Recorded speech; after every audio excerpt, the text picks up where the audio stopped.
Hi guys, I'm back. We are in the textbook, the Adobe Photoshop CC book for digital photographers. We are working in Chapter 7, which is to fix some minor problems. Chapter 6 we have skipped, although I will give you extra credit if you want to do a minimum of 3 exercises and hand those in for Chapter 6. Chapter 6 deals with shooting HDR, which does not, it's high dynamic range, and in order to make those techniques to work, we have to shoot for high dynamic range, and we need to have a camera that gives us the ability to do that, which typically is a DSLR. And I know many of you in class don't have that, so we are going to skip it. But for those of you, please feel free again to go through the chapter and give me some of those exercises, 3 at a minimum, and you'll get extra credit for them. So starting on page 190, we are going to work on when we have shot a subject that's in shadows. When they're backlit, there's typically a light behind your subject, and while our eyes will automatically adjust to the situation, we see the subject fine in the viewfinder. Quite often the cameras don't see the same thing we do because they're not as sophisticated as our eyes, according to Mr. Kelby, and I definitely believe what he's telling us. So he makes the comment that we could definitely do this in Camera Raw, but we'll instead use the shadows, highlights, adjustments here in Photoshop. So step 1 is to open a photo, which I've done, where the subject is in the shadows. It can be a person, building, anything backlit. This example, the light is behind the subject. She's pretty much fully engulfed in the shadows. Ideally, we'd like to brighten just her up to balance out the light. And so to do this, first we're going to go under the filter menu, and we are going to choose Convert for Smart Filters. And this lets us apply the adjustment as if it were an adjustment layer. That means that it's editable, and we could even delete it if we wanted to, and it doesn't permanently impact your image. Even though the adjustment we're going to apply isn't found under the filter menu, for some reason Adobe lets it act like a smart filter, so we are going to take advantage of that.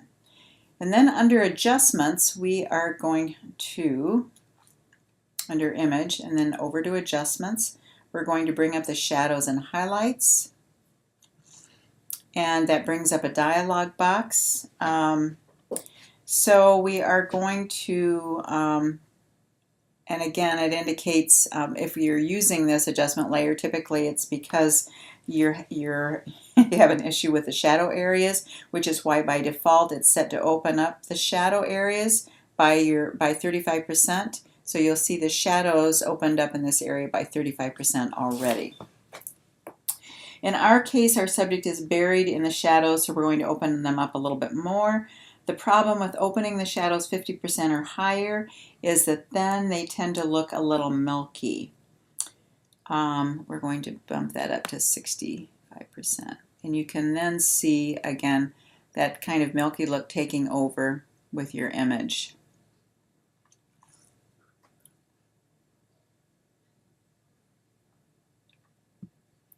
So to get around that, we're going to turn on the Show More Options box, which mine's already on. If yours isn't, this is what your dialog box would look like. We're going to drag the radius slider over to the right until it smooths out that effect and looks normal. Now he drug the radius over in the shadows to about 144 pixels.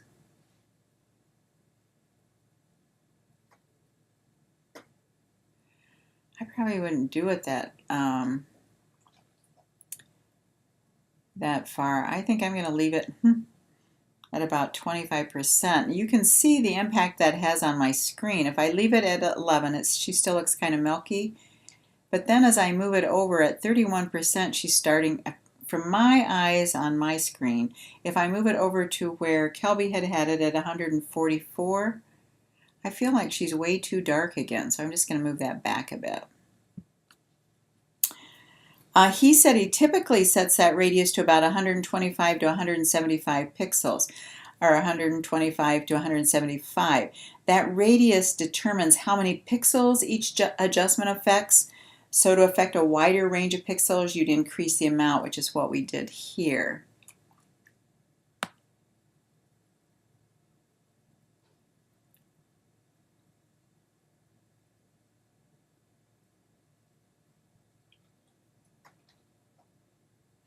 All right, I'm going to leave it there. Now that the shadows are opened up a bit, we are going to darken the highlights around her. In most cases, we'd probably only fix one or the other, the shadows or the highlights, but not both. For example, to darken the drapes a bit, we're going to go to the highlights section, which is right beneath the shadows. And we are going to drag the amount slider to the right. And he brought it to about 31%. And watch the drapes.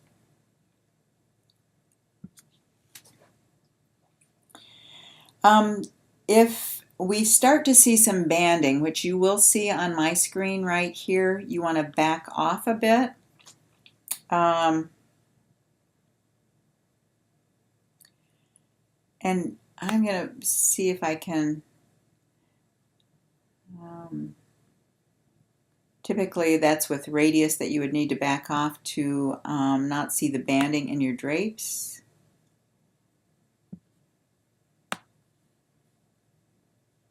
I can still see it quite a bit, but to make these anywhere near his settings, it's going to result in me seeing a little bit more of that banding. So again, the banding is where we start to see the lines and the colors change instead of the smooth transition. If we need to tweak that later, because we applied this as a smart filter, we can always go back to the layers panel. If you double click directly on the word shadows and highlights, the dialog box will reopen and then we can change those settings.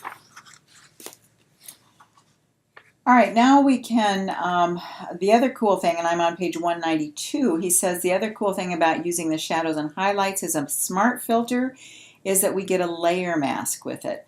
So if, as in this case, part of your image loses too much contrast when you make the shadows adjustment, you can then use the layer mask to hide the adjustment on that part of the photo.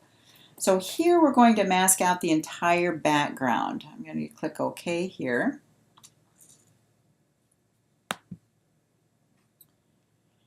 And then we are going to click on the layer mask, which is below the image layer next to the word Smart Filters. So this is the layer mask. And you'll see that that selects that and makes it active. Then we're going to get the quick selection tool, which is W. And we're going to paint over her until she's completely selected.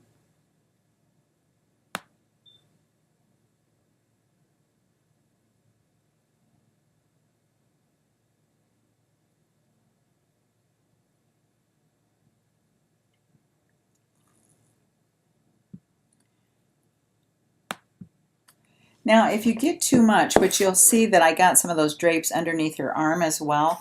If you get too much, you can option click if you're on a Mac, or alt click if you're on a PC. So we're going to get option and click here to remove this portion from the selection.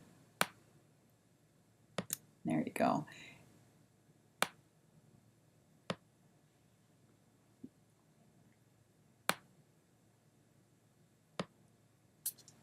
All right, now we have her selected. We are going to press Command-Shift-I if you're on a Mac, or Control-Shift-I if you're on a PC to inverse the selection. If that doesn't work for you for whatever reason, you're going to go up to Select and do Inverse. Now you have that background selected. And then we're going to fill that selection with black. And again, he gives a quick key command that doesn't work on mine for whatever reason. But the other option that you can do is you can go, and the quick key command is Command Delete if you're on a Mac, or Control Backspace if you're on a PC, and that will fill that selection with black. I just simply went up to Edit and down to Fill and said fill the contents with black. And you'll see it doesn't fill the contents with black other than the Smart Filter, which is now filtering out that shadows and highlights actions that we took from the drapes, from the background. So we can do a Command or Control S to save that, and we will be going on in just a moment to fix shots with a dull gray sky. And believe me, if you live in Michigan like we do, you get a lot of those dang dull gray skies. I'll be back in just a moment.